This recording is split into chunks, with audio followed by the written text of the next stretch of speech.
Your dad moved out from Oklahoma to California. It's during the Dust Bowl. You guys didn't have a lot of money growing up, but he was an extremely hard worker. We know that about him. And he was able to teach you the value of hard work. So, how did your hard work set you apart from other actors earlier in your career? And how do you teach that work ethic to your kids? Well, I don't know that it separates me from anybody, but I certainly went to Hollywood without kind of any safety net or life.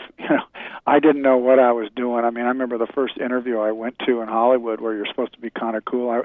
I wore a coat and tie. It just shows you how square I was. I just didn't know. I mean, I did come from a really conservative background. My father did watch everything that my grandfather had worked for evaporate.